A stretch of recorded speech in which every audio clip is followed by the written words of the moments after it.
राजनीति में प्रधानमंत्री मोदी को जब भी घेरने की कोशिश विपक्ष ने की, तब विपक्ष मात खाया है। विपक्ष की सबसे बड़ी भूल रही है कि मोदी को जिस बात पर विपक्ष ने घेरा, उसी बात पर मोदी ने ऐसा करारा जवाब दिया कि विपक्ष चारों खाने चित हो गया। इस बार के लोकसभा चुनाव में विपक्ष के पास कोई ऐसा प्रमुख मुद्दा नहीं रहा, कोई ऐसा मजबूत आधार नहीं रहा जिसके माध्यम से मोदी को घेर सके। तो कुल मिलाकर विपक्ष ने कोशिश की, प्रयास किया कि मोदी को घेरा जाए, तो संविधान को लेकर, संविधान के मामले में अगर मोदी को घेरेंगे तो तमाम लोग हो सकता है कि मोदी से नाराज हो जाए, तमाम लोग ऐसे हो कि गुस्से में आ जाए कि वास्तव में क्या मोदी संविधान को बदल रहे हैं, क्या मोदी संविधान के साथ खिलवाड़ कर रहे हैं। तो ऐसे में सवाल उठने लगेगा कि मोदी अगर संविधान को बदल रहे हैं तो फिर तो लोकतंत्र की हत्या होगी, लोकतंत्र समाप्त हो जाएगा, लोकतंत्र देश का खतरे में पड़ जाएगा। तो इसको लेकर विपक्ष ने पूरी कोशिश की। इंडिया गठबंधन के जितने घटक दल थे, जितने बड़े नेता थे, सब ने खुले मंचों पर साफ तौर पर यह कहा कि 2024 में यदि मोदी आते हैं तो संविधान को समाप्त कर देंगे, संविधान को खत्म कर देंगे, संविधान देश का नहीं रहेगा। यानी बाबा साहब अंबेडकर का संविधान जो है वो पूरी तरह से समाप्त हो जाएगा।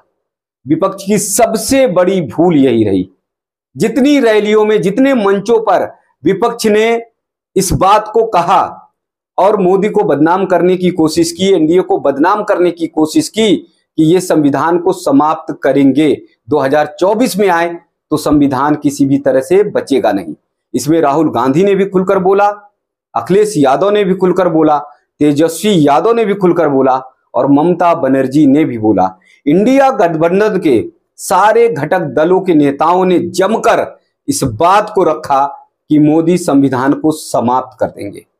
लेकिन मोदी सियासत में दो बातों पर जीतते हैं, इस सबको जान लेना चाहिए। पहली बात यह है कि मोदी अपने काम के बलबूते जीतने का काम करते हैं, आगे बढ़ने का काम करते हैं।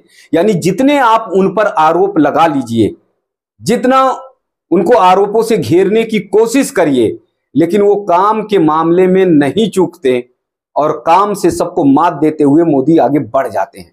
तो इसलिए एक मामले में तो विपक्ष घेर नहीं पाता। दूसरा मामला क्या है कि मोदी किसी भी सवाल का इतना प्रामाणिक जवाब देते हैं, इतना अच्छी तरह से उसका उत्तर देते हैं कि पूरा का पूरा विपक्ष जो है फिर जवाब देने लायक रहता नहीं और सवाल करने लायक भी वो बचता नहीं। तो इसलिए मोदी के सामने अगर कोई सवाल करता है या फिर मोदी को घेरने की कोशिश करता है तो उसको पूरी तरह से तैयारी करनी चाहिए और तब मोदी को घेरने की कोशिश करे तो हो सकता है कि उसे कुछ हाथ लगे।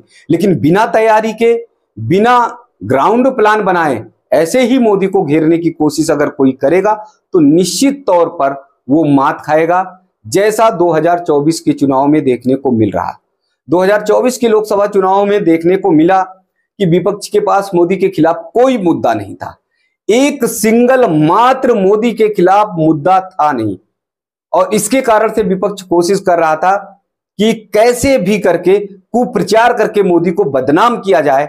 और एक मुद्दा हाथ लगाया सभी ने, विपक्षी घटक दलों ने, उनके नेताओं ने, कि संविधान को लेकर मोदी को घेरा जाए।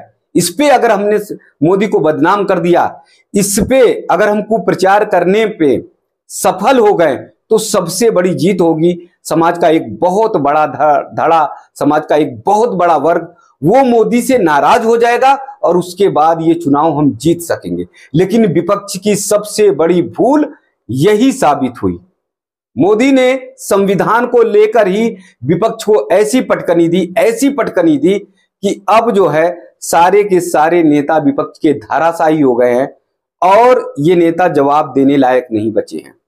विपक्ष हर मंचों पे यही सवाल करता रहा कि मोदी आए तो लोकतंत्र समाप्त हो जाएगा, संविधान समाप्त हो जाएगा और लोकतंत्र की हत्या होगी।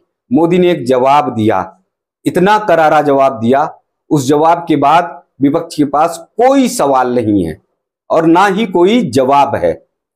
मोदी ने कहा कि हमें कहा जा रहा है कि हम संविधान को समाप्त कर देंगे। अरे जो लोग देश पर 70 वर्षों तक राज करते रहे, जिन्होंने देश को 70 वर्षों तक संभाला, उनसे पूछिए, उन्होंने देश के संविधान के मूल तत्व से कैसे खिलवाड़ किया, उनके समय में संविधान कैसे सुरक्षित रहा है, ये सभी को पता है।